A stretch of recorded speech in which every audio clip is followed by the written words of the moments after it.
Investors, welcome back to Green Money Momentum. I'm your host, Trevor, and we are here for another live stream today, doing the live daily talk of stock. And what a day it was, because recently we have been talking a ton about oil. This entire week has been surrounded about oil. We just talked about oil in Sunday's live stream when oil hit $100 a barrel. And then I was talking about oil over on Monday when oil then did have a big dump while stocks did pump. But today we got the inverse of that, as many stocks did have a big down draw and we saw oil pump once again. So look at that heat map right here, causing a lot of fear, uncertainty, and doubt. 73% in the losing category. Basically everything here in the red except for energy, and then some defense stocks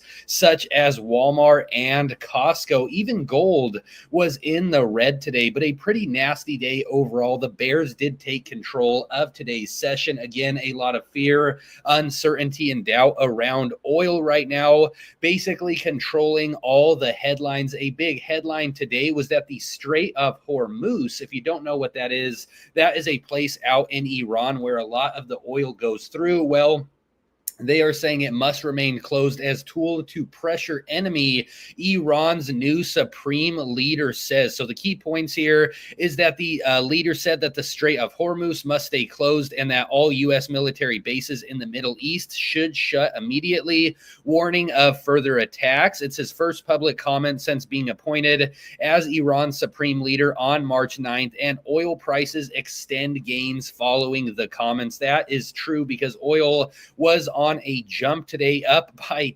10%. The crude oil futures getting close to 100, what we saw in the futures market this weekend. When we do look at oil in terms of technical analysis, we did have this massive rip up when we got close to $120, but quickly those gains were lost. We did get a retraction, but then again today we did get a push up. So where we are currently sitting at in terms of technical analysis with oil, again, this is just the technicals, not even talking about the fundamentals and what is happening geopolitical wise.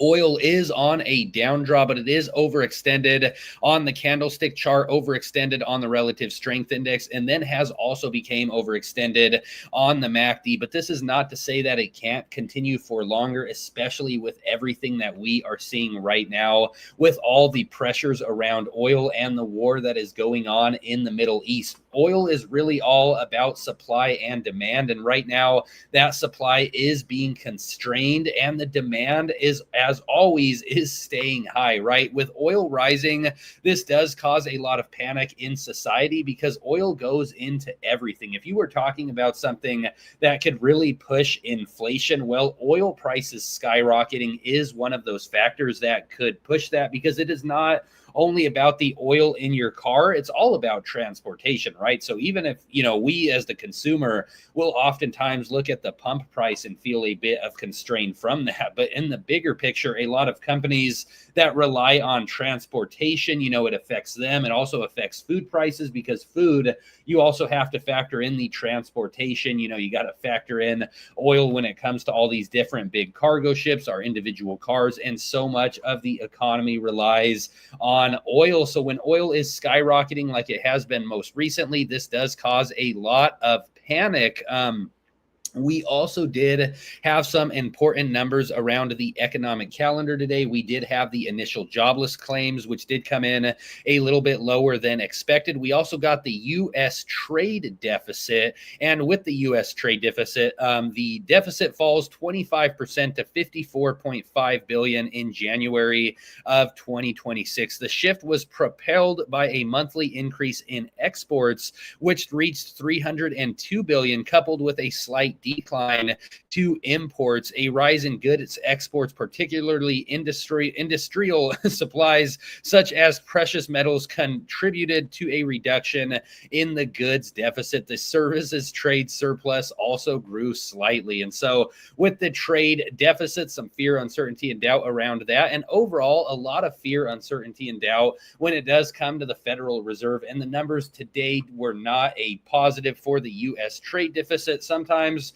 not just the U.S. trade deficit when it comes to the labor market, when it comes to the numbers we got for the initial jobless claims coming in a bit lower than expected, about right at expectations. But with this, sometimes a weak labor market can be a positive because that means then the Fed will be encouraged to cut. But the Fed right now, less than a 1% chance that they cut here in the next meeting in 5 days. And so I do expect for us to get through this meeting and through the FOMC decision coming up on the 18th. I do expect for us to get through this and not have a cut. I do expect for it to just be a pause. But if these economic pressures do continue, I do believe come April, we could potentially get a cut, but most likely we will get our first cut after Jerome Powell does leave and we have Kevin Warsh. But with that being said, everything that is happening right now with oil, with geopolitical tensions, with inflation not looking the most tame right now, and oil again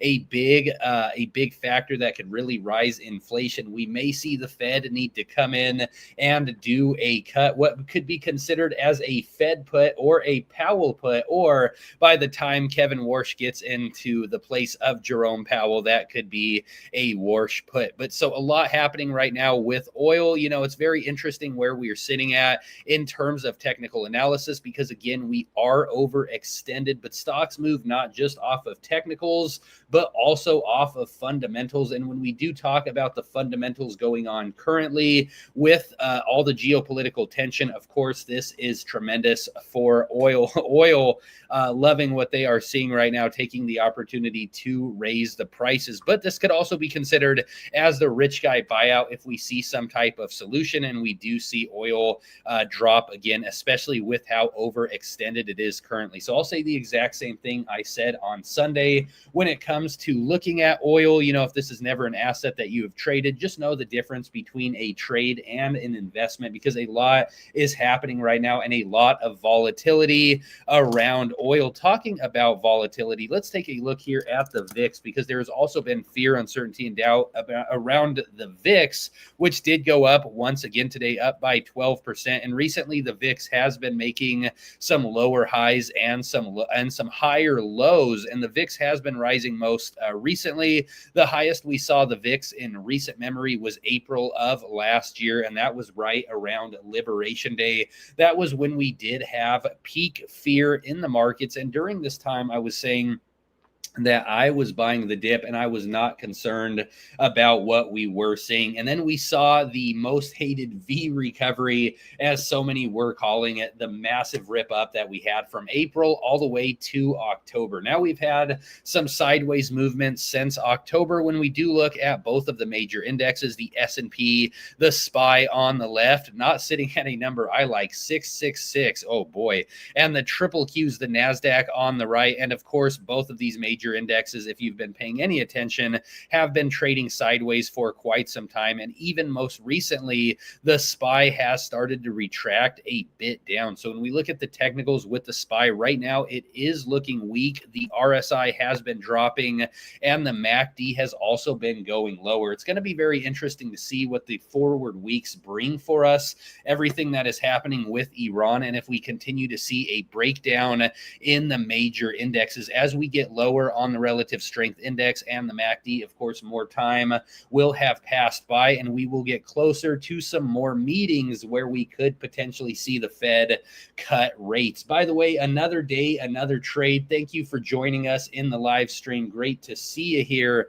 That basically When it comes to the macros, that basically completes everything I have to say about the macros today. Just talking about some different individual stocks. One of them I love here on this channel, Robinhood, talking about the sideways movement we have most recently seen in the major indexes. The same to be said with Robinhood. When we draw out a neckline here, a level of resistance here in the short term, right around 85 and 80 have been major levels of resistance, which is no surprise because when we do look at the options market and the gamma walls that are set on Robinhood right around 80 to 81 right now, that is where the main cluster is happening. And so we only have one more trading day this week. We'll see if Robinhood could get back up to $80, but I'll say exactly what I was saying last week with Robinhood. I would not be surprised if we do stay pinned under this $80 level. Again, a lot of dealers are positioned right at that 80 spot. And if we're talking about Max Pain looks like it would be under $80 for Robinhood to finish this week under that $80 mark. Another play on this channel, let's take a look, talking about defense, Big Bear AI. They are well positioned in the Middle East, and recently a government official did just purchase some Big Bear. So currently sitting at a very interesting spot. It broke under this level of consolidation, which was happening for a long while in September. So right now we are under the 200-day and the 50-day MA, beat down on the candlestick chart, low on the relative strength index. And then also we did just recently see a bullish cross on the MACD. But one thing I don't like to see with Big Bear is the technicals are still looking a bit weak. We did have that bullish cross here, but the stock still really isn't having much momentum here in the short term. But that is the same to be said with a lot of the market. Nothing against Big Bear in particular, as again, the markets right now are moving a lot off the news that is happening around Iran. And also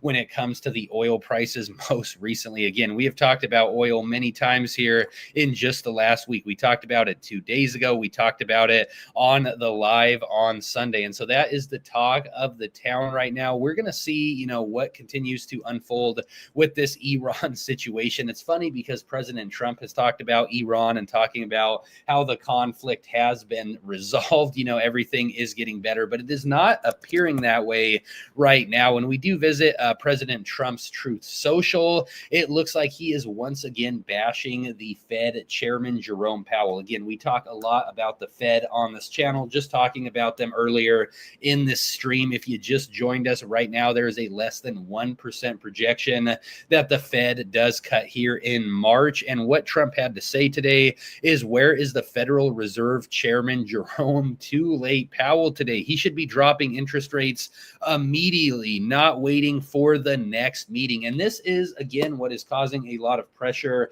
in the economy and a lot of fear, uncertainty, and doubt, and why many think we could be heading towards a recession, because right now oil is ripping like crazy. And when it comes to the Federal Reserve, it does not look like they are going to cut anytime soon, at least not while Jerome Powell is still in the place of the federal chairman. Trump also said that the Iran national soccer team is welcome to the World Cup, but I really don't believe it is appropriate that they be there for their own life and safety. Thank you for your attention to this matter. He also talked a bit more about oil 7 hours ago. So the United States is the largest oil producer in the world by far. So when oil prices go up, we make a lot of money, but of far greater interest and importance to me as president is stopping an evil empire, Iran, from having nuclear weapons and destroying the Middle East and indeed the world. I won't ever let that happen.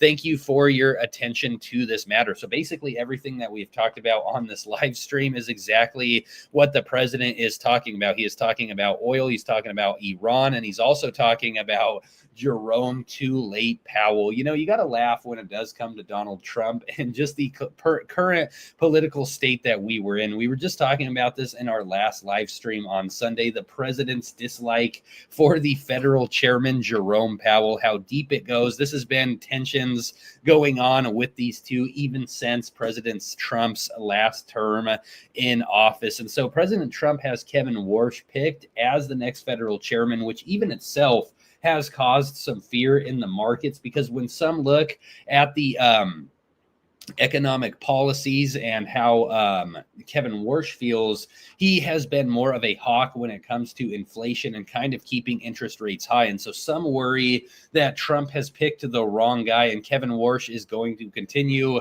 to be like Jerome Powell. But if we know anything about Trump, it's probably not going to be the case.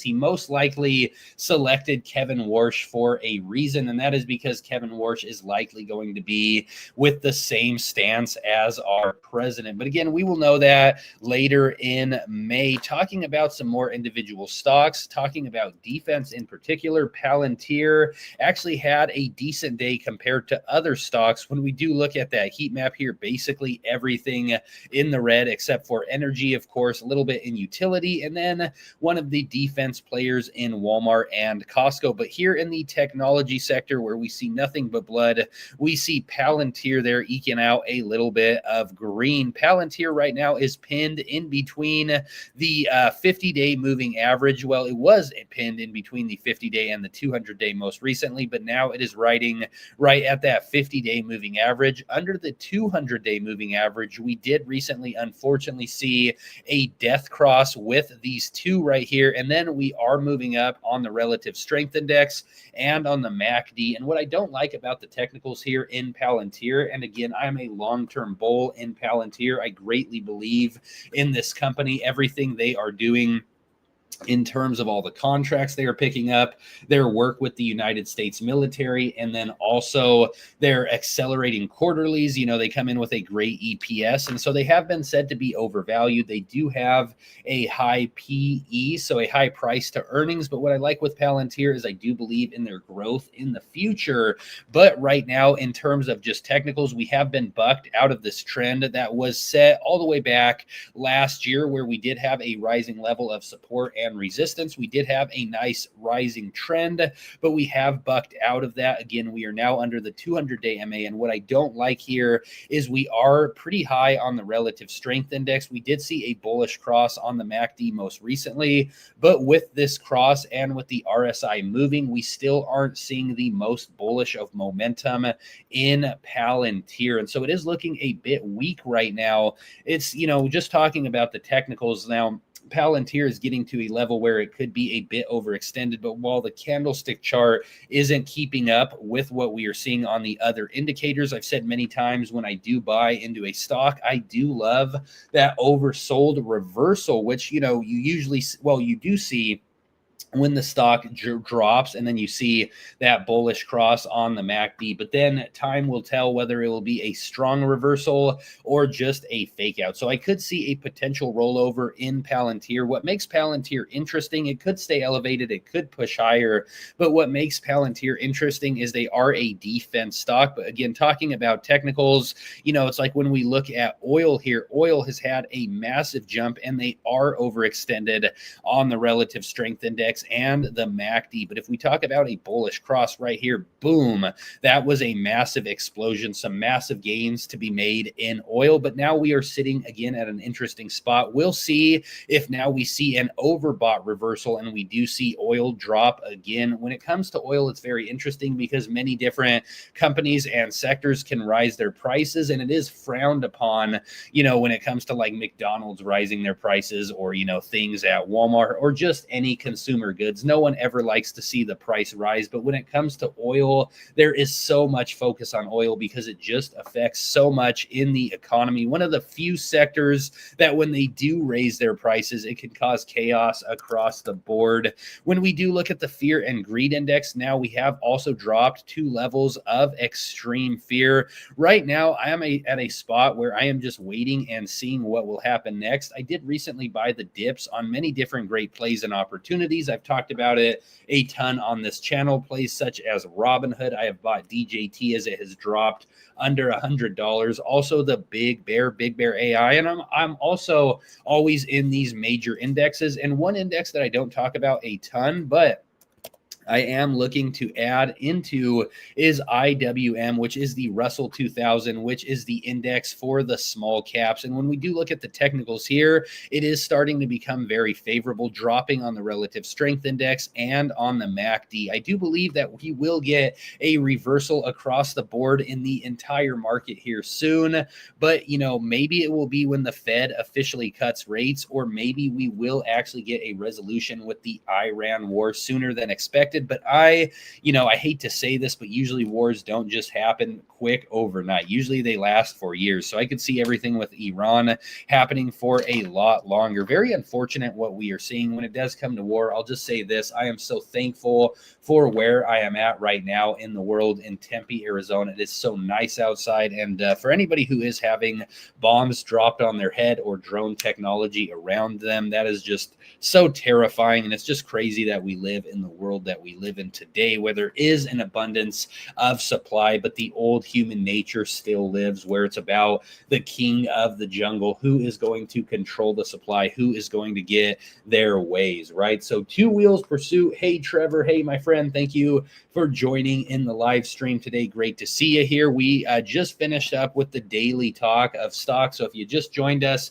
go back in the live stream. The first 20 minutes dedicated to the macros, everything that we saw today, and just some future looking thoughts with the Federal Reserve, when we may finally see some cuts, and just everything else that is going on right now. Palantir could get shorted down to 65. Let's take a look really quick at Palantir's short interest. I know Palantir had a decently high short interest not that long ago, but let's take a look at what it is right now. So short interest of 2.38. It has came down a bit, but we have also seen quite the retraction in Palantir. At one point, Palantir was worth all the way up to $200+, but Palantir has had quite the slash here. And again, Palantir has bucked out of what was a very strong ascending trend. I don't love where we are at in terms of the relative strength index or the MACD currently, but what makes Palantir a very interesting play is they do work with, such big players such as NVIDIA,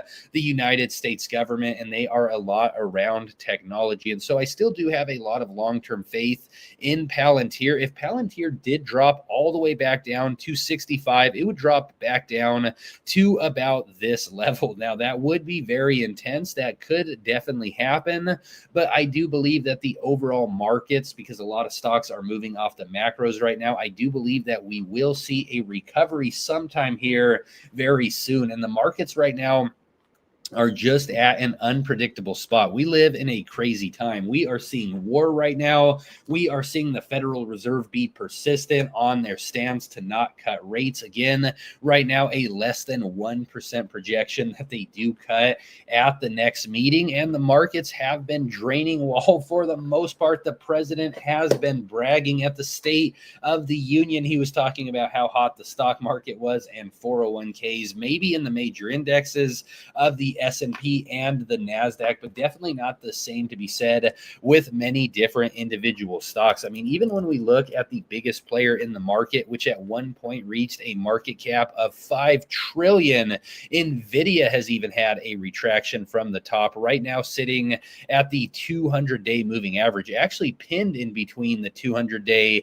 and the 50-day MA, right in the middle on the relative strength index, and then possibly seeing a bullish cross on the MACD. When it does come to the semiconductors, I am more invested into AMD than NVIDIA. So NVIDIA is not a big part of my portfolio, but I do hope that NVIDIA can see a strong cross here on the MACD, because that will be tremendous for all of technology. And talking about technology, we did have a big earnings report with Oracle most recently. It did have a big pop, but now Oracle losing a lot of those gains that were set from that earnings report, but still having a gap up, so still staying elevated where they are at right now. It seems like they are having to relocate.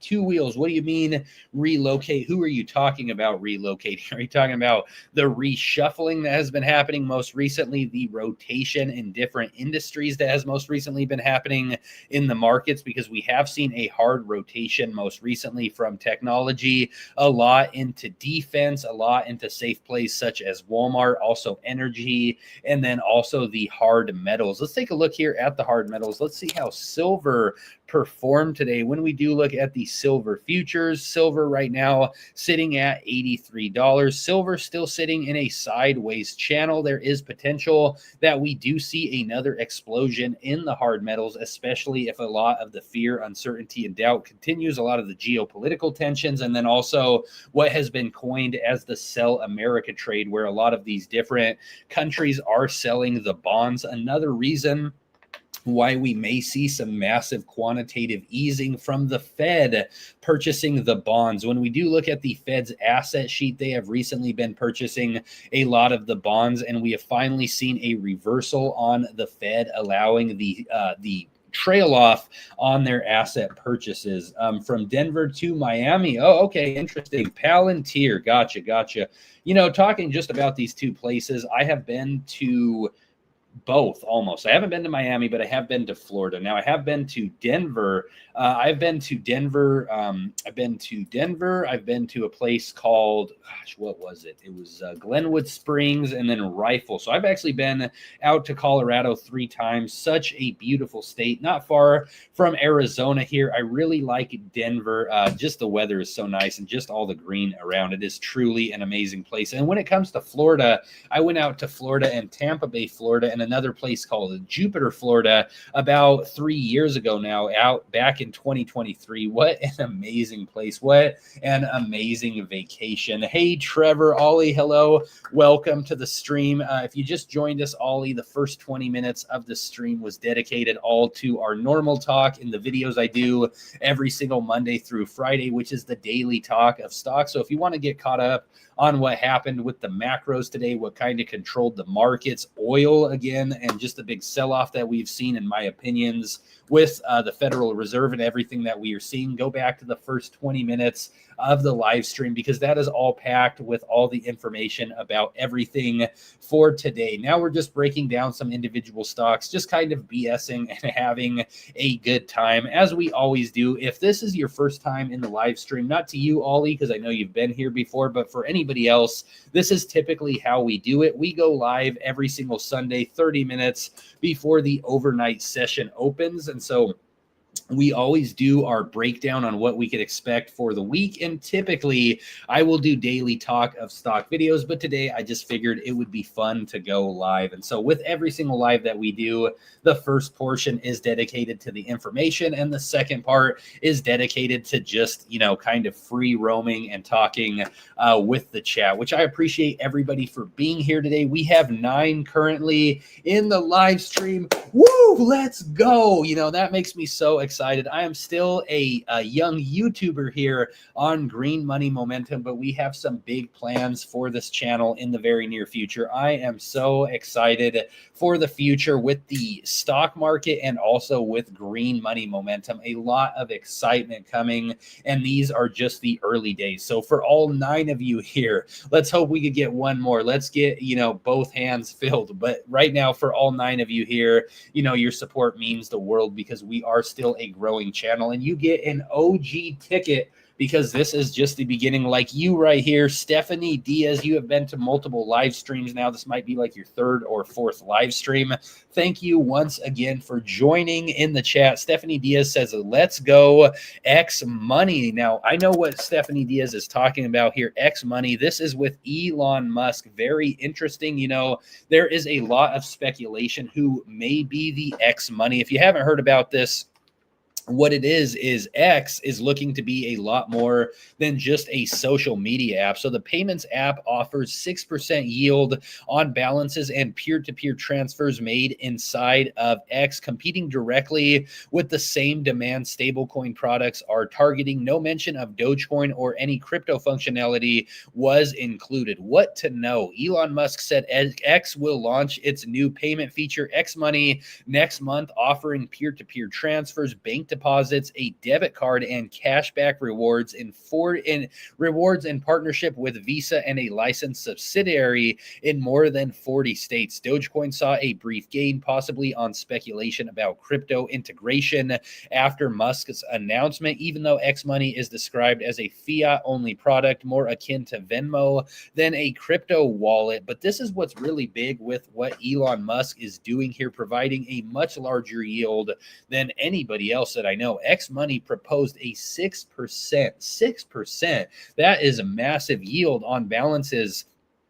Could draw regulatory scrutiny as it competes with bank savings and money market funds, and arrives just as Congress debates the Clarity Act on yield-bearing products, highlighting tensions over whether non-banks should offer deposit-like returns. The Clarity Act, this is another big one, and this article right here is talking about Elon Musk and X Money just being all with fiat, but this comes at an interesting time with the Clarity Act, because the Clarity Act is all around stable coins, and for these stable coins to be able to offer, great rewards, great yields, and have a real backing to US dollars. So just having some real regulatory regulation.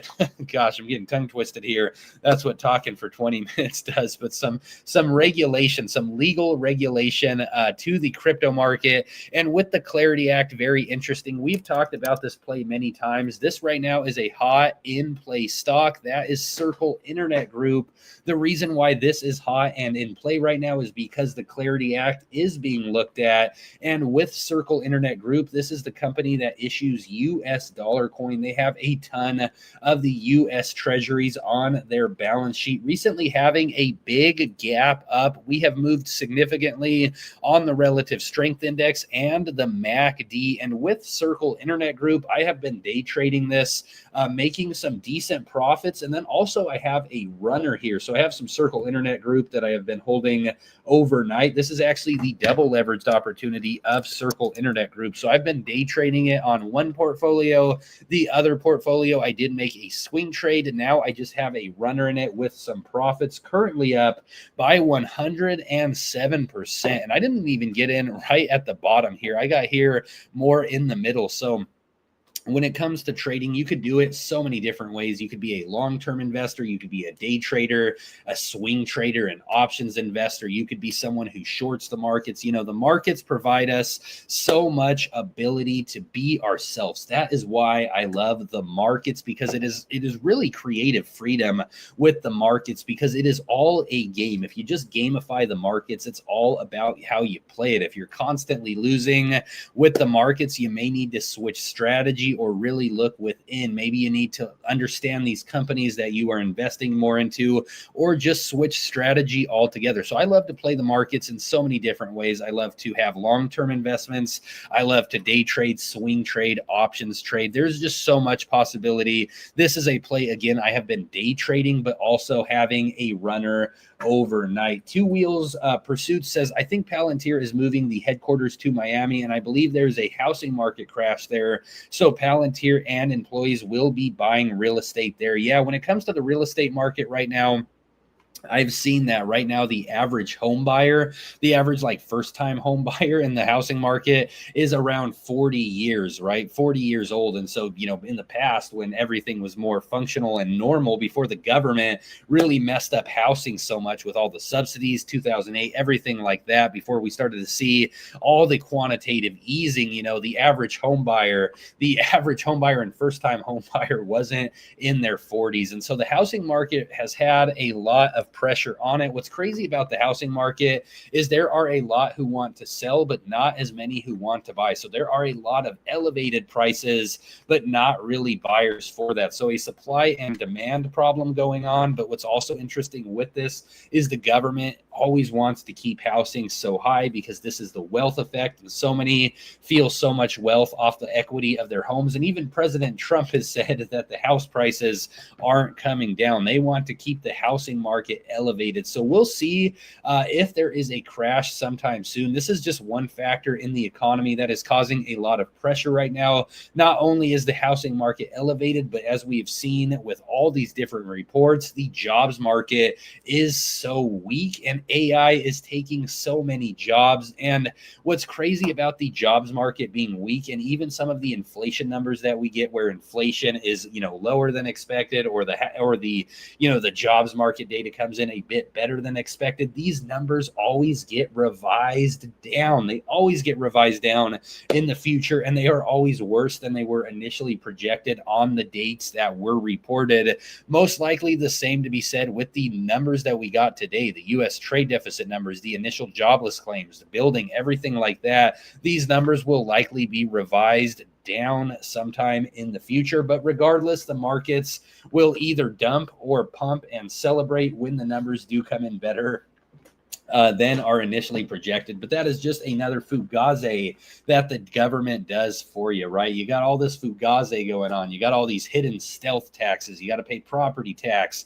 You got to pay your vehicle registration. You have tax on the candy bar you buy at the store, right? And so you got all these factors going on, and then the government can never even be honest with you about the economic numbers that come out around inflation or, these different factors. And it's crazy. Like, for example, you look at the CPI, which strips food and energy from the calculation for inflation. That is crazy how you could even have that be, like a measurement when you strip out some of the most important factors to people: food, energy, those things. We love you, Trevor.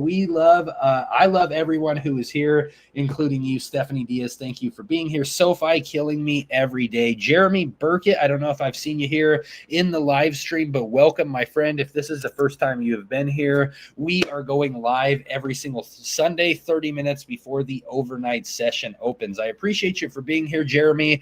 I did a breakdown a long time ago. It has been quite a while ago now, but I did do a breakdown between Robinhood and SoFi. That was, man, time flies. What the heck? I can't believe that was 9 months ago. My goodness. Wow. That does not feel like 9 months ago, but I did do a breakdown between Robinhood and SoFi 9 months ago.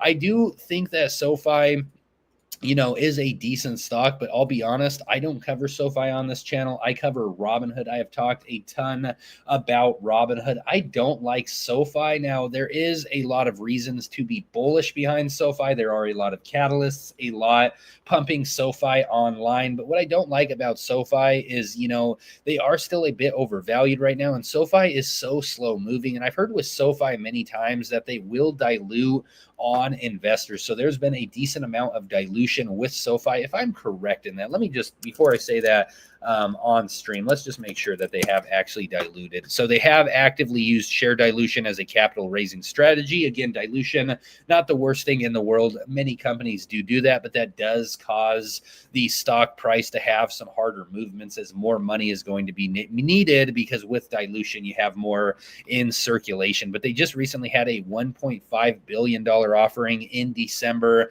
of 2025. This is a big reason why I don't like SoFi, despite them having great quarterlies and everything that SoFi has as a platform, a great bank, which offers so much more. They do a lot of dilution. And when you compare that to Robinhood, they are the opposite. Robinhood has an active buyback program. So while SoFi is diluting by 1.5 billion, when you type in Robinhood and you look at their buyback program, let's take a look here at what Gemini says. So Robinhood launched a $1 billion share repurchase program back in Q3 of 2024, with an additional $500 million authorized by April of 2025. So while SoFi is diluting by $1.5 billion, Robinhood is buying back with $1.5 billion, taking advantage when Robinhood does have a dip. I even heard that recently in a talk with the Robinhood officials. Someone was mentioning that. I think it was at the last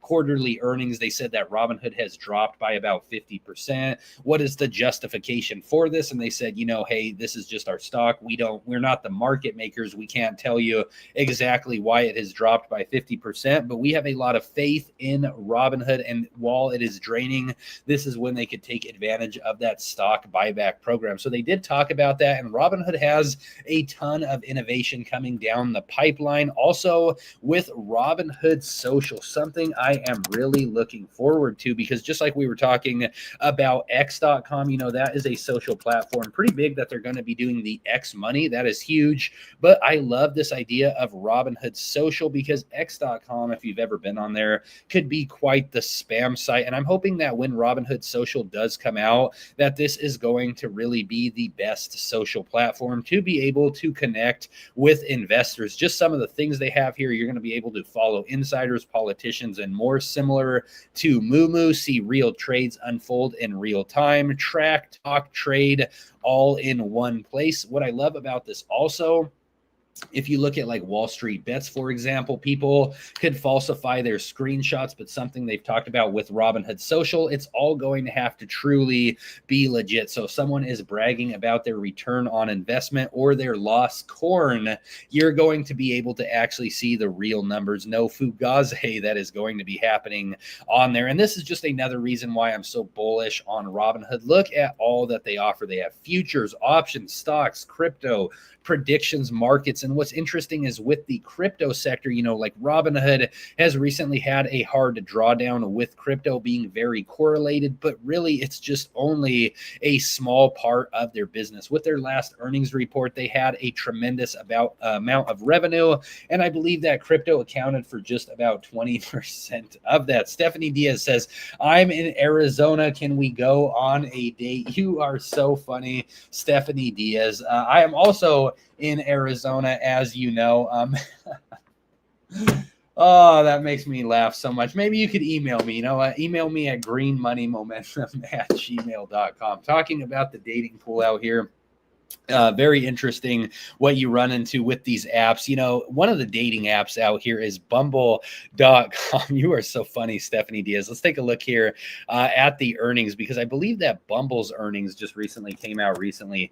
We were talking about this on Sunday. Let's see if Bumble was yesterday. Let's see how Bumble performed. So, wow, Bumble came in with a beat on the earnings per share and beating Wall Street's expectations for when it comes to revenue. Crazy. They came in with a revenue of $224 million.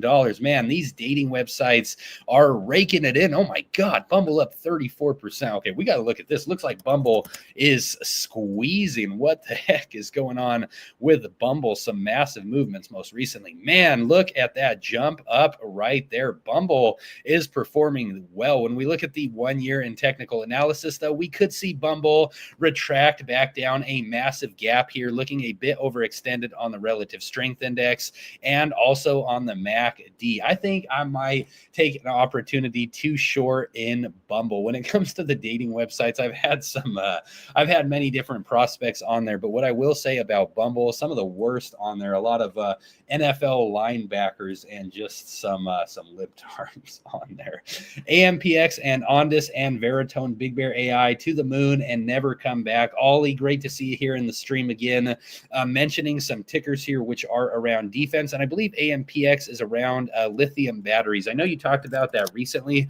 I did see your comment on one of my videos, and unfortunately, Ollie, I did not get in to any AMPX, but you are right. Some massive movements here in the short term, looking like some waves. And so it is a bit overextended on the relative strength index, and the MACD does have potential to run higher, but could also have a wave back down. But regardless, Ollie, I know you were talking about this. I believe you were talking about it right around this spot, right around $10, I believe is the last time I looked at it. So congratulations on your gains with AMPX. That is a big reason why I do this channel here, is because it is a trading journal for me. And also I want to connect with other investors. I even want to eventually get some type of live chat going for all of us, maybe a greenmoneymomentum.com, something like that. I'm not really the biggest fan of Discord. It is a great way to connect with other investors, but just not my favorite platform. But overall, I do want to be able to connect with all of you even more,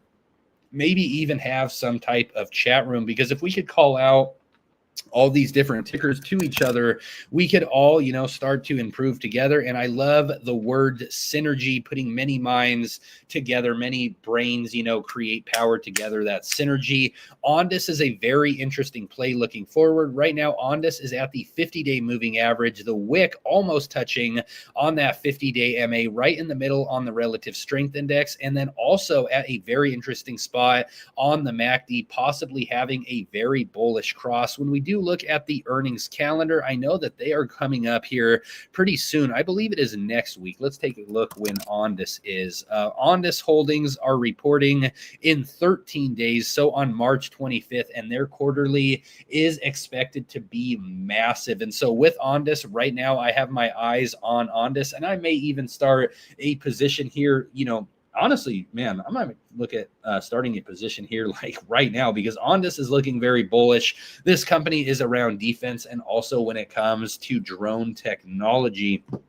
So, I like Ondas. We've talked about Ondas before. I'm going to open up a small position here on my phone right now for Ondas. So now we are officially all in Ondas together. If you are in Ondas, and again, this is not financial advice. I am not telling you to join alongside my trade here. This is just something I am doing personally. I am bullish on Ondas, and with such a large quarterly to be expected, I could see some massive momentum. New ones, UAVs and airship AI.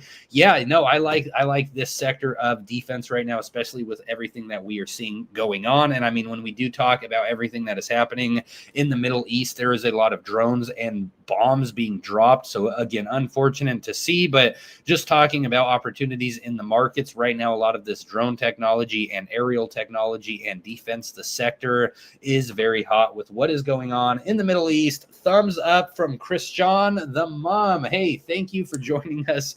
I know you were upset a couple live streams ago because I think you missed like 2 in a row. You were at work. So Christian the Mom, you've been a big supporter of this channel. Hello and welcome to the live stream. Great to see you here once again. Hello, Green family. I agree. That is what we are, the Green Money Momentum family.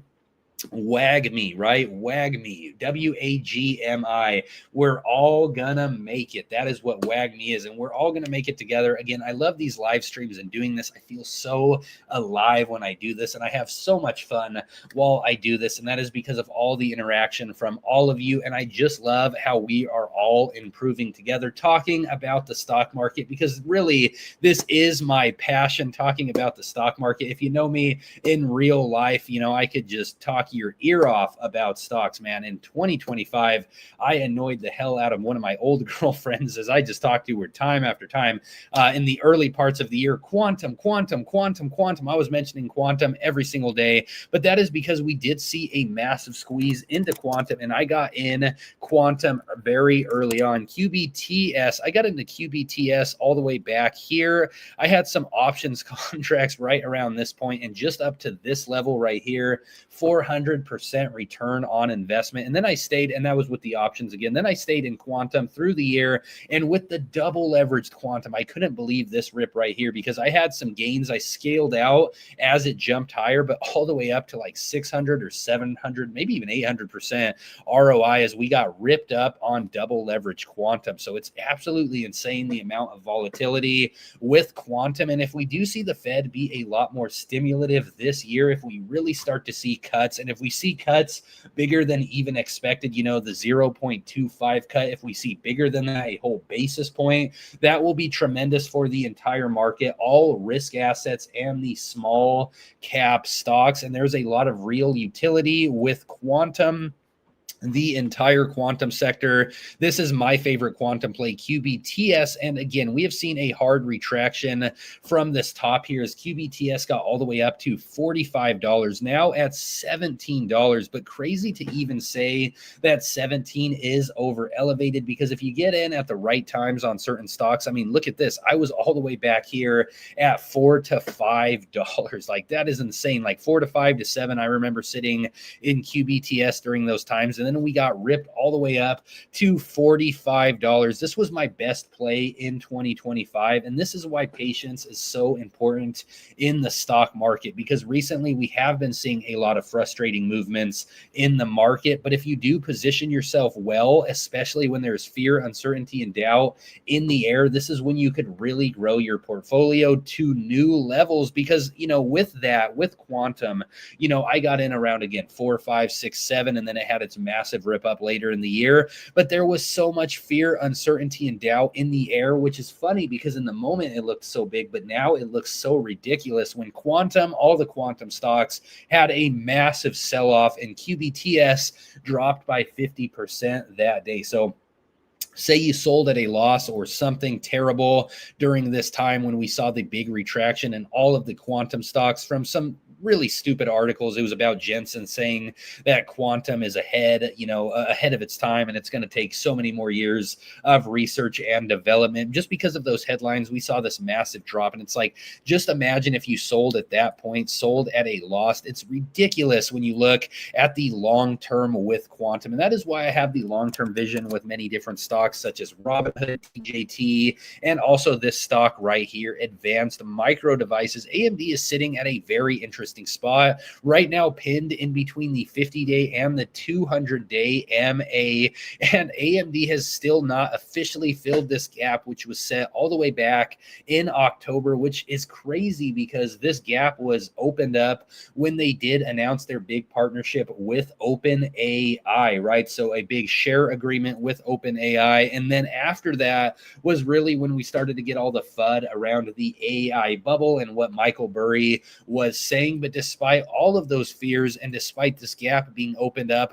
from an OpenAI deal, we have yet to see that gap be closed. So typically gaps are meant to be closed. So there is the chance that we do still close this gap with AMD, but it's going to be very interesting to see if the bullish momentum can continue with AMD. If we do stay above this 200-day MA, and we do see a potential bullish cross on the MACD. A lot of the markets right now are lingering. And again, there's a lot of fear, uncertainty, and doubt in the air. So myself, I am mainly focused on technology. That is why I talk about a lot of these different stocks such as quantum or advanced micro devices. But the real focus in the markets right now have been a lot around defense, oil, and the hard metals. But again, the markets do rotate. So there was a time period not long ago when we saw the rotation was all in tech. That was a lot of 2025, and we saw massive returns in tech, but there's been a rotation more to defense and energy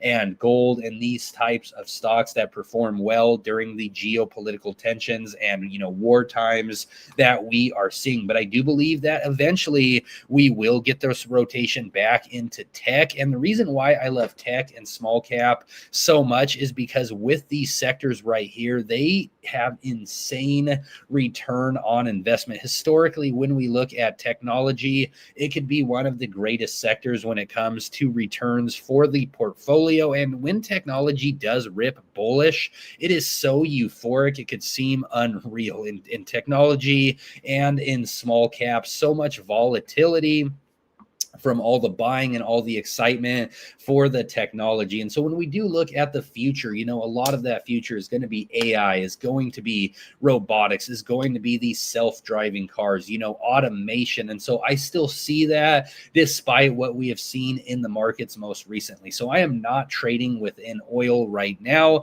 A great opportunity if you are a seasoned investor, if you've seen the trade early enough, but it is just something that right now I am staying away from because it is a sector that I am not as into. I am watching oil. It is interesting to see oil jump. But again, when it comes to an investment, maybe for the long term, it will be great. But I still love my sector of technology. But it is good to have some diversification. So if you are in the hard metals, if you are in oil, if you are in technology, all of that is also positive. It is great to be well diversified. Long, yes, I agree. Going long, way to go, Stephanie. That is funny. If anybody saw earlier. Stephanie was showing some love to the channel, hopefully with a like as well. Stephanie, I hope you hit the like button, and I hope that you also hit the like button to Wheels Pursuit, as I know you guys most likely did. Are you still long on RR? Christian, the mom, yes, I am. So in all transparency, because I don't want to just talk about the wins on this channel, but also some of the losses or pitfalls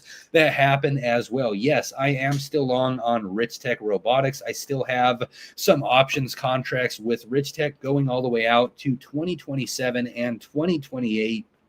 But in all honesty, taking a look here on my phone, I could tell you that my positions here are down quite a bit on some of these options contracts. This one is down by 73%. This one is down by 67%. And that is because I was preparing myself back at these levels here, which initially I was correct. I did see a big jump. We had that squeeze of 50% plus in Rich Tech Robotics that day. I did take a little bit of profits here, but I still did hold some of my options contracts, and well, we have only seen a bleed since this point. So unfortunately, I am a bit down on my Rich Tech Robotics. You know, with the options market, so much volatility associated with it. So just because I am down on those positions 60 and 70% doesn't mean that there can't be a reversal, especially with the expiration going so far out into 2027 and 2028. And this is why I do love Leaps, because it is still best to buy when something has retracted. If you are going long on Rich Tech right now, is a great opportunity to add to those options contracts if you want some insane return on investment if there is the oversold reversal. But also just realize with the options market, you know, just like I talked about with my Rich Tech positions here, down 60 and 70%. So there is always the chance that it drops lower and your investment could bleed some more. But if you go far out enough into expiration, that could take a lot of the volatility away, because if you've never participated in options, it's crazy. Right now, those are down 60 and 70%. But if we do get a bullish reversal in Rich Tech, if we start to see some movements like we saw back at the end of 2025, you know, these contracts could be up 100, 200, 300, 500% return on investment, depending on how long it goes. So yes, I am still long on Rich Tech Robotics, but transparently, what I will say, I am very disappointed with Rich Tech. And this is where, you know, it is important to look at so many different tickers. And I love the small cap sector of the markets because they can also provide insane returns, especially when things are ripping bullish, but also a lot of volatility associated with these companies. And then many times they may be trying to screw over investors just to raise capital. And that is how I feel about Rich Tech Robotics. If we look at the history of the stock market and we talk about Henry Ford, he was popular for doing this back in the day where he tried to tank his own stock of Ford, put out a bunch of negative articles, and then he himself bought a lot of those shares back. And so that is kind of how I feel about what has happened with Rich Tech. This company really screwed investors in the short term, because with this massive green candlestick, everything was looking so great, but they did this at a perfect time because this was right before their quarterly earnings, which did look like it was going to be positive with a lot of the developments we had most recently with Rich Tech, with their partnerships out in Vegas with Golden Knights, everything like that. And then a false article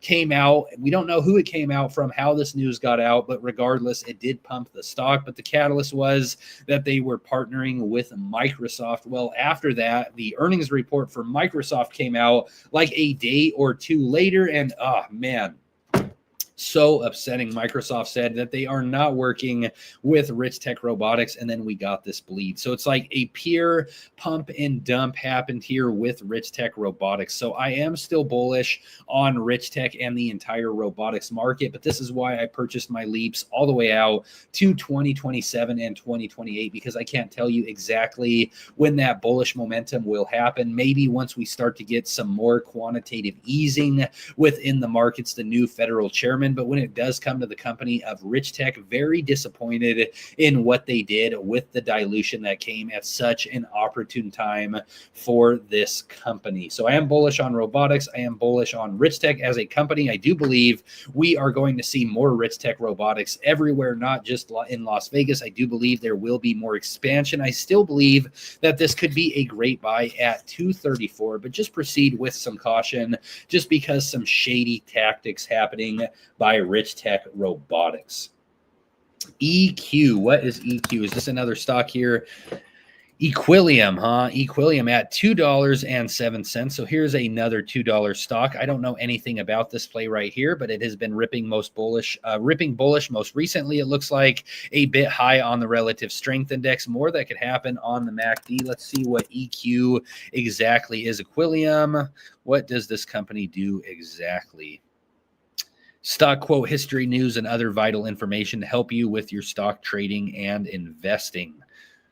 See, this is why I always love doing these live streams, guys, because you always present different tickers that I have never even heard about before. So very interesting. It looks like this is how their stock is doing. Is this what the company is about? Is it just a company that does? Okay, it's all about balance. Oh, okay. So it's like in the medicals. Interesting. Healthcare, huh? You know, I'm not too heavily into healthcare other than in this stock right here, which is HIMSS, a play that I like. Let's talk a little bit about LuxMaxing really quick, and then we'll talk about the technicals on it. And I'll answer your question here, Jeremy, because I just want to say in terms of LuxMaxing, you know, how many people feel the pressure to be LuxMaxing? Gosh, it's like a tongue twister. LuxMaxing. This has been the most recent viral trend started by Clavicular, and this is all about trying to make yourself look as great as possible. This is the trend right now. LuxMaxing, handsome at any cost. The reason why Clavicular is so popular is because he has done some extreme measures to LuxMax. He has, I guess, even taken meth to lose some weight, done steroids. He does this thing where he does bone smashing and all this stuff. And, you know, this isn't anything new. What's so funny is my whole life, I have been doing LuxMaxing myself. It wasn't coined as LuxMaxing back in the day, but I am always so focused on LuxMaxing to say it is so important with, you know, how you look, how people perceive you. You know, I'm not saying it's everything.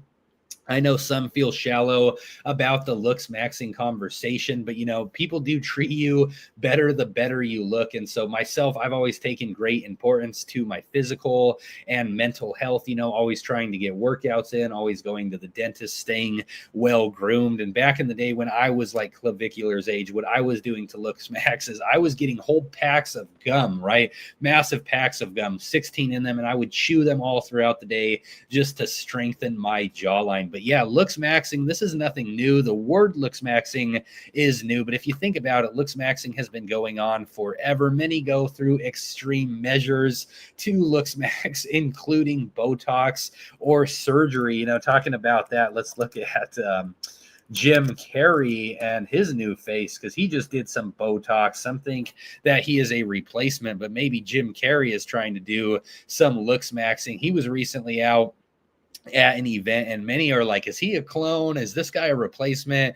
Is somebody in a Jim Carrey mask? But, you know, just that people are talking all about his appearance. We know many Hollywood celebrities love to do LuxMaxing. And so, you know, weight loss, all these things, so much pressure when it comes to looks. Now, this all ties together with HIMSS because they just contribute to all of this with all the products that they are providing, all the products for health, for weight loss. They just partnered with Novo, which is crazy because the whole Novo Nordisk situation is what initially tanked the stock. So been very frustrating to be in HIMSS and HERS during this drawdown because it was all around Novo Nordisk and, oh, you know, HIMSS cannot do GLP, and now they are doing it together. But with the question, is it going to make a full recovery? You know, when it does come to the technicals, they did have a massive gap up. Again, gaps are typically meant to be filled. It has become a bit overextended on the relative strength index, and then also jumping significantly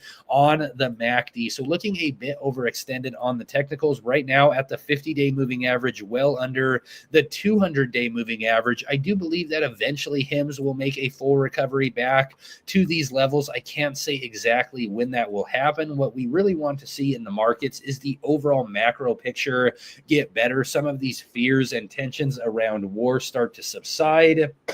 Some fears around the Federal Reserve start to subside, and overall bullish momentum in the markets, because HIMS is a very volatile stock.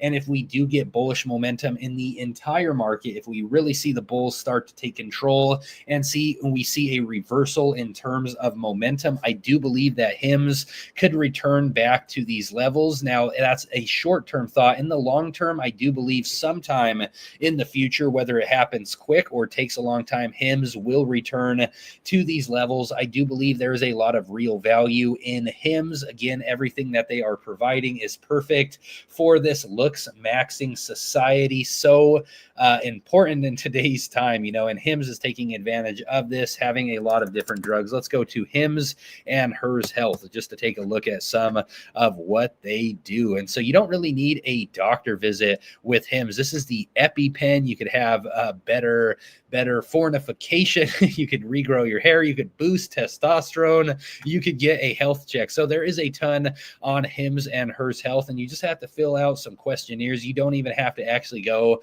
to a doctor's visit. So you just answer a few questions. What do you want that extra testosterone for? Do you want it for muscle mass? Heck yeah, we're talking about looks max, and I want some muscle max, right? So anyway, that is what HIMS and HERS does. Me, myself, I do like to stay natural. So I am not really on any supplements or anything like that. Not that I look down on it, but I just like to really stay healthy, and I don't really like to introduce any medicines to me. So I like to, eat some strong foods, eat some nice greens, drink some green drinks, eat some steak, eggs, potatoes, those nice things. And my main diet is chicken, rice, broccoli, those types of things. But yeah, to answer your question, I do believe that HIMS will make a full recovery at some point. I mean, they've had great accelerating quarterlies. Everything has been looking very positive in HIMS. They are still a small cap company, and HIMS, it was very bullish before we started to get all that fear around the lawsuits with Novo, and what a surprise that now they are working together. Let's take a look at the short interest with HIMS. Wow, I cannot believe there's still a lot of potential for a squeeze with HIMS. The last time I looked at the short interest many months ago, it was at 35%, which was significantly high. Right now at 41%. So there is still potential that we do see a squeeze sometime in HIMS and HERS Health if they come out with some super bullish catalysts or come out with some type of innovative drug. A 41% short interest on a small cap is crazy, because the reason why I love small caps is because it doesn't take as much money and buying to get the stock prices ripping a lot higher. So if we do start to see a lot of buying, we could see a lot of short covering as well. And also not too many shares outstanding, with just 219 million shares. So a generally low flow, a really high short interest. And so just like I was talking about with Circle Internet Group, with HIMS and HERS Health, I have been trading within HIMS and HERS, and I do have a runner overnight. Again, never to brag. I talked about some of my losses with Rich Tech earlier, but I do like the idea of just having a runner overnight, where you take your profits in a day trade and then you keep your profits in that runner to see if they could go much higher, because HIMS and HERS in terms of technical analysis has been a bit overextended. So I have taken some profits, but I also do have faith that it could go a bit higher. So right now, my HIMS and HERS runner, this is actually on double leveraged HIMS, up by an unrealized P&L of 12%. So that's pretty good. I also have some realized profits with it as well. Rich Tech Robotics lied, so you might want to stay away from that one. Yeah, Two Wheels Pursuit, I was mentioning this earlier. You were probably in the stream. You've been with us since the early part of the stream. Again, my friend, I appreciate your viewership. But yeah, Rich Tech Robotics really left a bad taste in my mouth. I still really believe in everything else I have mentioned with Rich Tech. I still believe that this is a great company. I do believe in everything with robotics, how much further we will go with AI, technology, robots, just because the sector has had a slight rotation out of it, doesn't mean that the bullish momentum can't continue. I do believe in Tesla's Optimus robot, and Japan and China and all of them, they are doing a lot with robotics. So I do feel that robots are going to be a big part of our future, and Rich Tech is well positioned out in Las Vegas. But yes, leaving a bad taste in my mouth. I mean, just taking the opportunity to have a fake article and then to dilute right after that. That is the definition of a pump and dump. Boo. So with Rich Tech, I still stand by everything else I've said. I still believe their quarterlies will get better. I still believe there is an opportunity, as this is a micro cap company. Right now, Rich Tech has a market value of just $543 million, also a significantly high short interest. And when the robots market moves, which I believe sometime it will here in the future, when maybe we get more of a rotation into tech, I could see a lot of bullish and a lot of strong momentum within Rich Tech and other plays. But again, not a fan of this pump and dump and the way it happened off a false article and then some dilution. AMPY. Let's take a look here at AMPY. We'll take a look here at Barron's first, and then we will go. So this is an energy corporation, independent oil and natural gas company, which engages in the acquisition, development, exploration, and production of oil and natural gas properties. And does not surprise me that they are out in Texas here, also offshore Southern California, Northern Louisiana, and Eagle Ford. A short interest of 8%, but very interesting. Wow. In the oil industry and a very small market cap here, market value even lower than Rich Tech Robotics. And so with everything that is happening with oil right now, this may not be too bad of a trade. Let's take a look here. Again, trade versus investment. If you were going long in this, oil, stays bullish forever. Now, oil, like anything else, goes into cycles, but with time, oil is one of those things that is always so needed. And with oil, it's like the gas prices rise, then they come down, but they never come down quite as low as they were before the big rip up. So let's take a look here at AMPI, and let's take a look here at their technical analysis. Let's see where they are looking. So they are also having a jump, no surprise here, along with oil right now, right in the middle on the relative strength index, possibly seeing a bullish cross on the MACD, unless this is the rich guy buyout. That is where you see the initial pop, then you see a drop down, then you see a little bit of a jump, and then it's called the rich guy buyout, because if they got trapped in this first initial drawdown, they could sell at this point. So there is a possibility that we see that not just in AMPI, but all of oil, but also a lot of political tensions right now. So when we do talk away from the technicals, when we just talk about the macros, things are supporting that oil could go higher. Let's take a look here at the oil futures really quick. Let's see where oil is at right now at $96. Again, oil had that massive jump up on Sunday where we did see this massive, all the way up to close to $120. So that was crazy. Whenever I see red in the market, I see my Valentine. I like that. Making love to the market, doing some buying. Yeah, I agree. I like to buy the dips in the markets. Again, one of the strong plays that I have bought the dip in many times most recently is Robinhood stock, which has been going sideways, but has been having a hard time breaking the neckline, which is right around $80. I want to make this look a lot cleaner. There we go. So $80 has been a major level of resistance in Robinhood since we have started to see some consolidation. Let's draw out that 80 level. Let's get it perfect here. So right there, $80. So yeah, there's been a tough neckline here at 80. So the dealers have kept Robinhood decently pinned, but I agree with you that I also like to buy the dip. And, if you're long-term investing like I am with Robinhood, I am not concerned about what has happened most recently. I see this as a great dip buying opportunity, even if we do drop a bit more. Right now, we have been descending. When it does come to the technicals, we did start to bounce a little bit off the relative strength index, and we did see a bullish cross on the MACD, but the stock has just went sideways. But again, the dealers are so positioned right at that 80 level, acting as a major level of resistance. So I am hoping that Robinhood could break past 80. And if we do break past 80, that is when I believe that we could start to return back to the 90s and to the 100s, but we'll just have to see.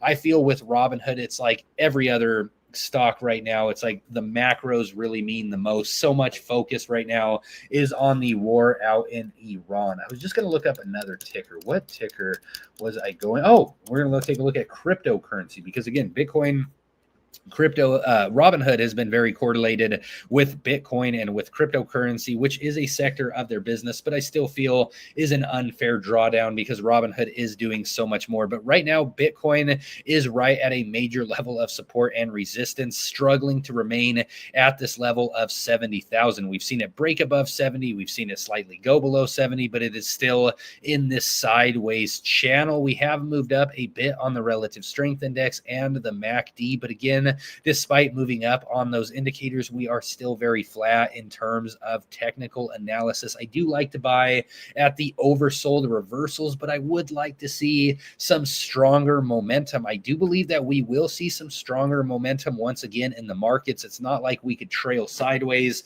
forever, even though it has felt like we have traded sideways forever. When we look at the S&P and the NASDAQ, many other indexes, many players such as NVIDIA, the cryptocurrencies, but eventually I do believe that we will have to see a break up. We could potentially see some capitulation and more pressure in the markets first. So I'm not saying that we can't also drop down before we move up. And what I believe could move up the markets if we do see some more political tension around the world, some more fear, uncertainty, and doubt around oil, is we could see the Federal Reserve step in and start cutting rates immediately. I mean, we were looking over at Truth Social earlier, and that is what Trump wants. He does not want to wait another couple days. He does not want to wait till the next FOMC meeting, which is expected in 5 days. He does not expected in 6 days, I believe, actually five and a half, whatever. But he says that where is the Federal Reserve Chairman Jerome Too Late Powell today? He should be dropping interest rates immediately,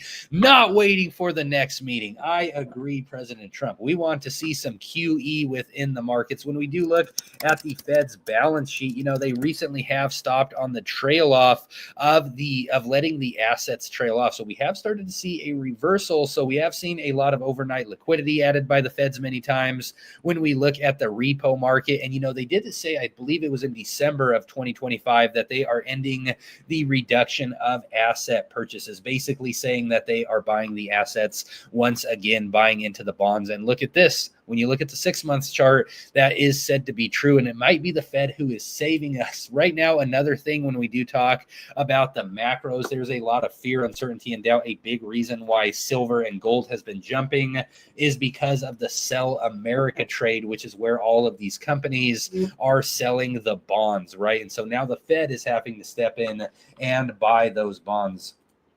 Oil will crash and hit a new low in early 2027, and then over the next 3 years, it will build to a peak by 2030. Hey, that is possible. You know, when it comes to oil, again, it's very interesting because it is really like one of the few companies, one of the few industries that when they raise prices, everyone freaks out so much. I'm not saying that people don't freak out when they see other prices rise. No one likes anything going up higher. No one likes to see a bigger bill. No one wants to see the vehicles industries charge more for their products. Right? Like no one likes to pay more money, but with oil, it really matters so much because oil affects so much. Like say, for example, McDonald's raises their prices, you know, that doesn't necessarily affect Walmart. Maybe there's something in the economy, well, most likely something in the economy that is forcing both to raise together. But, you know, when McDonald's raises their prices, there may be a little bit of griping or complaining like, oh, I'm not going to McDonald's anymore. But when it comes to oil and the prices rise, people literally start to lose their shit, right? Because everything starts to rise. I mean, oh man, a little bit of dry throat there. Been talking now, wow, an hour and 15 minutes. We have been on live for a long time. You know, time flies when you were having fun. But what was I saying there? I kind of lost my train of thought. Oh, with oil, even the most small increases in oil cause a lot of panic because gasoline, oil, all of that is very important for the economy. So much reliant on transportation. What about DJT ZNPL? Thank you for joining on the live stream again. I know you were asking about ZNPL I know you were asking, it's funny, I was about to type in your name on the ticker symbol there. I know you were asking about DJT in the last live stream on Sunday. I'll say exactly what I was saying with DJT the last time. I am bullish with the long term with DJT, but in the short term, things have been very rough. Right now, we are at a very low spot, right under $10. We are very flat on the relative strength index and on the MACD. So we have fallen under major levels of support, right around $21, around $15. But I do have faith that DJT could have a massive rip up sometime in the future, possibly with cryptocurrency having a rip. So if we start to see the crypto market really start to be bullish once again, and we start to see some godlike candles in crypto, we start to see some bullish movements, which may happen once we do officially get that Clarity Act passed. That's why I've been talking so much about Circle Internet Group recently and my trading within Circle, because when that stablecoin bill does get passed, that will be huge. Like just talking about Iran and everything going on there and the collapse in currency in Iran and places such as Venezuela, with the real stablecoin bill coming out, the real one-to-one, a lot of nations could a lot easier fix their problems, because it's like if they're going to have to go on a new currency, US dollar coin right there, and the stable coin will support for that to actually be a possibility. So with DJT under $10, I do consider this, in my opinion, again, never financial advice, to be a buy, and that is because of the volatility associated with DJT, their big balance sheet with cryptocurrency, with Bitcoin on there, also the big ETFs that they have, and also we just have the most bullish pro-crypto president of all time. And also take in mind that this is also an election year. So we do have the midterms, and this stock right here moves a lot off of meme stock energy. So I invest into DJT because I believe in the real value with DJT, but many look at this just as a meme stock opportunity. And so I do feel as we get closer to the midterms, we could see that meme stock kind of momentum and energy flow back into Donald J. Trump Media and Technology Group. So by 2030, we could see oil trading around the 150 level or higher. And wow, Christian the Mom, hey, thank you so much. I really appreciate that. A $5 donation. Christian, thank you. You have been a long-term supporter of this channel, and I really appreciate all your support. You are always asking how you could help with this channel. By your viewership, that really helps me out. If it wasn't for all of you watching here today, even though we have just a small audience of 7 people here currently, I am very thankful for the audience that we have. And I have a lot of long-term growth expectations with this channel. We are going to greatly expand in 2026, 2027, and beyond. I'm going to do more YouTube shorts, probably get on some other platforms, Instagram, Facebook. I look at this channel as a long-term investment. I really want to go really full-time with this in the future. That's why I've been doing more of these live streams. I plan on doing some live day trading every single day sometime in the near future. I'm just positioning my life outside of this channel right now to make that a possibility. But Christian the Mom, thank you so much for your donation and all your support to this channel. That really does help. And yeah, this is just the beginning. So Christian, if you have any requests, you could request, now that you've given a donation, if you have any requests of a funny story, if you want to see any investing books, if you have any requests for a ticker you have donated to the channel, so let me know if there is anything I could do to make up that $5. I would love to provide you some type of value for what you just provided me. But yeah, a lot going on right now. I'm going to close some tabs here as we are getting closer to finishing on the live stream today. But a lot of fun stuff talked about today, guys. We've talked about oil. We've talked about Hims and Hers Health. We've talked about looks maxing. We've talked about the terrible Bumble.com, at least as a platform, running some real NFL linebackers and stuff like that. Anyway, we've talked about a lot. We've talked about the Federal Reserve. We've talked about gamma exposure on Robinhood. We've talked about the odds of the Fed cutting. Boo! Right now, under 0. That is under 1%. That is crazy. Oh my gosh. Wow. Two Wheels Pursuit with a super chat as well. wow, to both of you, thank you so much. I cannot believe that you guys have sent some live chats for me doing this today, guys. Thank you so much. That really does mean the world to me. It is a dream to come here on YouTube and to do this live streaming. I really want to spend so much time on camera and with you guys. Out of everything I do in life, this is one of the things that makes me feel most alive. I would say the things that make me feel most alive in life are talking about finances, being on camera, talking to all of you, hanging out with women, working out, running, just those simple joys in life. And to be able to, for you guys to see some value in the stream, to actually donate to the channel. I am so gracious for both you, Krishan the Mom, and also Two Wheels Pursuit. Same thing I just said to Krishan, Two Wheels. If you want to see anything, if you have any special requests, you want me to talk about a ticker, you want me to tell you a story, or just anything, just let me know in your next chat. Doesn't have to be another super chat, but just let me know in another chat. I would love to provide you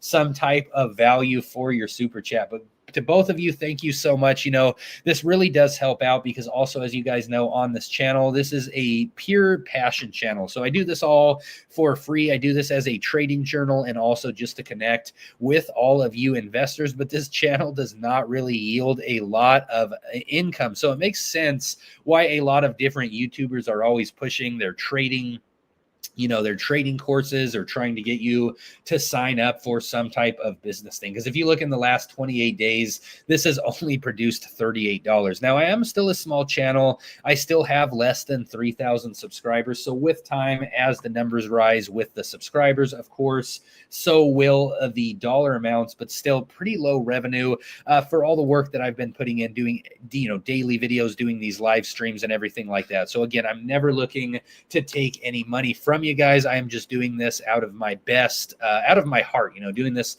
out of best intent, and because I have so much fun with this. And so, you know, with your guys' super chats, that really does mean a lot for this channel, and I greatly appreciate that, because in terms of trying to extract anything out of you, I'm never looking to do that. But if you guys ever do want to super chat, you are always welcome to. And again, I would always love to provide you some value if you want something with it, whether it's a funny story, if you want me to talk about an investment book, something like that. But just saying thank you. Well, Krishan the Mom, thank you. Thank all of you for being here. Again, we are a very young channel right now. We have 9 live here, but we are always trying to grow this channel. A lot of growth I expect here in the future, but you guys are the OGs that are keeping me doing this while we are early in this channel, because while YouTube isn't recommending me, you know, I will say I have a very loyal audience, and like, I love that so many of you come to my daily videos. You have emailed me, you guys have let me know how you feel. You know, many of you have said that I have helped to educate you on the markets or put you more in tune with the markets. And I mean, like, truly from the bottom of my heart, that really means so much to me, because, you know, all of this investing has been a big journey for me. And when I first started out 10 years ago, straight out of high school, you know, I was completely self-taught myself, reading a ton of investment books, watching a ton of videos, and really just obsessing about the markets and trying to always learn as much as possible, having hybrid strategies of day trading, swing trading, options trading. And I do feel that with the markets, the more you learn, the more you earn. And there is an endless amount of earning and learning that can always go on with the markets. And so this in itself, this YouTube channel, is just a big part of my investing journey. And I'm just so thankful for everybody that is here, especially while we are still so young with the channel. Take Stephanie on a date. That is so funny. Two Wheels Pursuit. Yeah, Stephanie was saying that she may want to go on a date earlier. Maybe she wants to talk about some assets. Maybe we could have a dinner and talk about quantum or Big Bear AI, right? I just went on a date with a nice female a couple days ago. It's a pretty good time. I've been having a lot of fun. And again, you know, with the dating websites, I mean, like, I like to talk to women in real life, but also, you know, like, those dating websites are nice because you could just scroll. But man, a lot of nightmares to be seen on Bumble. I know that might sound shallow. I'm not a shallow person. I try not to judge, but I guess I'm pretty particular with my type when it comes to the dating. But yeah, Stephanie, if you're still in the chat, give me an email. So love it. Two Wheels, LOL. Man, you guys are so funny. Yeah, I appreciate it. Let's see. We are now here at an hour 25. We typically we typically finish these live streams about an hour and 30 minutes into about 2 hours in. So we're going to start wrapping up here. If you guys have anything else to say in the chat, let me know. Type in whatever you want. Again, I love to talk about the assets, but if you guys even want to talk about something outside of green money momentum or outside of the stock market, do not be afraid to ask me anything, because I would love to talk about just about anything. Let me see. I'm just thinking of the next thing that we could talk about here on this live stream. Let's see. Let's just type in some day trading memes. Let's see how relatable some memes are really quick right here. Let's see if anybody else has felt the ways. We're going to go to Pinterest. 1 year demo. Oh man, no, I don't want to sign up. Get that out of my face. I hate when companies want you to always sign up for stuff like that. Annoying. Okay, go back to some day trading memes. Let's take a look here at some day trading memes here. We'll just go to Google this time, since it wants to do all that crazy stuff right there. Okay, this is funny. I know many people feel like this currently. Trade at the bottom. I just trade in the direction of the trend. Trading is complicated. I need to wait for reversal signs for MA crossovers, MACD, and RSI. I just trade in the direction of the trend. That is so funny. Trading is complicated, and you do need to wait for the reversal signs with the MA crossovers, MACD, and RSI. But what is interesting is, with that being said, many times different stocks and opportunities, you do want to wait for the reversal. Again, this is my favorite trend to play, the oversold reversal, where you see a stock very beat down, very low on the relative strength index. Then you see that bullish cross, and then bullish momentum continues after that. But what I will say, with even buying this chart pattern, any chart pattern, I have all the different chart patterns here. I always like to study all the candlestick patterns. I have the candlestick pattern behind me, but even with all of these, the markets can cause fake outs. And so one concept I really like is the right side of the V. Wait till you actually start to see this recovery, because, for example, this is one stock we've talked about today. It's had some bullish momentum most recently, but a hard day today. That is Hims and Hers stock, and Hims and Hers did have a bit of a sell-off today. And again, just like this meme was talking about, trading is complicated. I need to wait for the reversal signals. Well, maybe once you see the right side of the V, because once I do some live day trading, a play that I am always looking at, a setup, is the oversold reversal. But like today with Hims and Hers Health, this is where it does pay to be patient, and reps, and patience in the chair could mean a lot. Because if you were just looking at the technicals here, bullish cross here, oversold on the relative strength index. At that point, you take away this other side of the screen, and let me take myself away for just a second here. Just a second here. But if you're looking at it at this point, you're like, oh my gosh, this looks super bullish. We've seen all those things. But then what happens right after that? We get the sell-off. And so the right side of the V would be maybe if you wait a bit longer to really confirm that trend is strong, especially in correlation. Again, with day trading, a lot moves off of the macros. So if you're like looking at the major indexes of the S&P and the NASDAQ, usually these are good indicators. If the S&P and the NASDAQ are bullish, a lot of different stocks can be bullish for the day. But if these are bleeding, so can a lot of different individual stocks. So I'm really looking forward once I start to do these live day trading sessions, because we're going to be talking a lot about the stock market. Also, we're going to be talking a lot about psychology, and it will be very exciting once we really get these live trading sessions going. A big edge that I have in trading, I watch a lot of technology, and I really like the double leverage opportunities. I found a decent edge in those, because every 1% is 2%. Again, always have a proper amount of risk management. But like, say, for example, all of technology is going to be bullish, or a certain stock is going to be bullish. I like to join into those plays while I can make even more, 2 to 1. Like, say, for example, all of technology and small caps are hitting hard sometime in the near future, right? You look at like SoundHound, for example, you can always trade within SoundHound double leveraged, right? So every 1% is 2%. And what I love with these is when things are ripping bullish, it's like you could see these plays go up 20, 40, 70%, 90% in just a trading session. Like the other day with Oracle's earnings in the after hours, I didn't play this one, but I believe Oracle went up by like 10 to 20%. Well, in double leverage, that's like 20 to 40%. So it's like, with the double leverage, I really love it in that sense. What I want to get a bit better at is shorting. Again, maybe we'll do a short here sometime here in the near future, just for the meme of it. Bumble. we'll short some Bumble here, right? Because Bumble, I mean, God, I can't not believe 34%. I mean, look at that bullish momentum, crazy. I did not expect this from Bumble, but anyway, we'll close this tab here. This was the heat map. If you guys didn't see it earlier, again, if you just joined the live stream, the first 20 to 30 minutes was basically dedicated all to the overall macros, you know, the daily talk of stock like we do every single day. And it's funny because, again, recently we have been talking a ton about oil. The last video I did was on Monday, and that was about oil dumps and stocks pump. Today, oil pumped and stocks dumped. And give me 1 second, everybody. I'm just getting a call. So give me 1 second here. I'm going to take this call, but remain with me. I'll put a meme here on the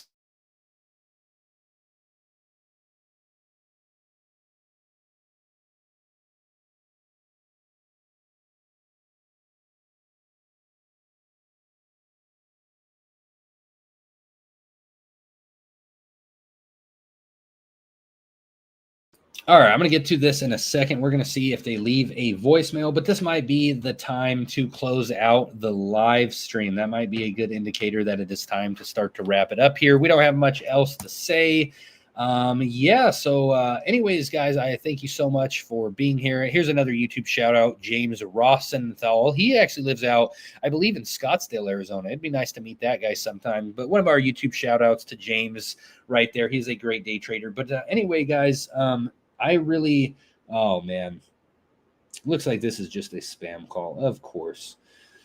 But guys, thank you again to Two Wheels Pursuit, Krishan the Mom, for the super chats today. Thank you for everybody else for being here. Thank you, Another Day, Another Trade, for getting here early. Jeremy, if you're still here, I believe you're new to the channel, so thank you for being here. Ollie and Stephanie, you know, funny again, thank you for the compliment there, asking to go on a date. Well, unless there's anything else, I'm going to wrap this up here in about 30 seconds, guys. I don't have much else to say, but another successful live stream that we have had today. Hopefully we could see some more success in the markets for the bulls this week. What do we have on the economic calendar? I know we prepare for this every week, but what do we have for tomorrow? So guys, just be warned that tomorrow we do have some more numbers around inflation. The PCE index, the Fed's preferred measurement for inflation. We do have GDP being revised, and we have some more around jobs, but we'll see if any of these numbers affect the markets too much, because I do believe they would affect the markets a lot more if the Federal Reserve had a higher chance of cutting at the next meeting. But right now, a less than 1% chance that the Fed does cut. So most likely that is not going to happen. We'll see how much these numbers do affect the markets tomorrow. If anything, I think they might affect them in a positive sense if we do see some positive numbers. And then the president will take the opportunity to throw some shots at Jerome Powell. Too late, Jerome Powell once again. We got one more. Hey, my friend. Thanks, Trevor, for the effort. We do appreciate your time and knowledge. Andres Wave, thank you so much for being here. That is a beautiful profile picture out at the beach somewhere. I would love to be out at the beach somewhere. It is actually starting to heat up a bit here in Arizona. But Andres, thank you so much for your recognition of the effort I put in and for my time and knowledge. I am always trying my best. But of course, I would not be able to do this without all of you who participate in the comments section, all of you who like the channel, like the videos, show support to the channel, and show up in these live streams. And again, to everybody who did donate earlier, you know, so much gratitude towards you. I'm going to take that opportunity. I'm going to take the $15 that was donated. Maybe I'll go out to Chipotle or a nice Mexican food restaurant, get a nice chicken and rice burrito. But Andres, yes, thank you so much. This channel is growing, so these are just the early days of the channel. You are all the OGs. I'm going to show something that I haven't showed in a while. I showed this a couple live streams. I will be right back, and I'm going to show this, and then we will wrap up. Give me 1 second. Y'all, give me 1 second.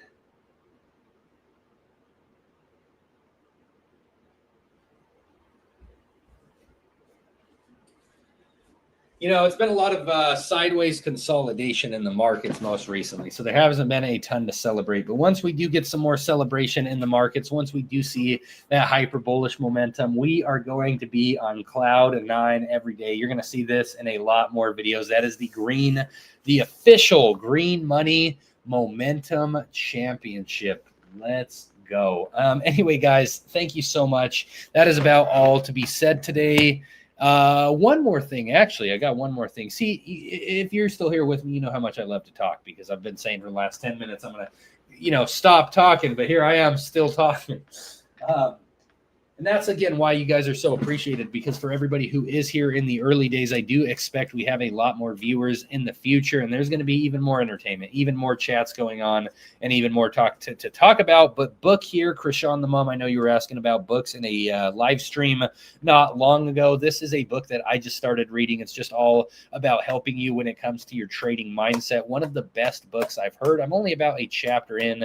It's called Trading in the Zone, but it does talk a lot about psychology, because, again, just talking about the markets, if you do gamify the markets and look at it as a game and try different types of investing or trading strategies, whether that is day trading, swing trading, long-term investing, if you find what works best for you and you stay in tune with the markets and you keep your emotions in check, there is what could be considered as the Midas touch, where you could just start to make even more better of investments. And, what I love about the markets is reps in the chair, time after time. It's like the more we could see, the more we could learn, the more we can earn. But thank you guys so much. I'm going to get on with my day. I'm going to go out to the gyms. I'm going to go out. God, tongue twist. See, it is my time to finish.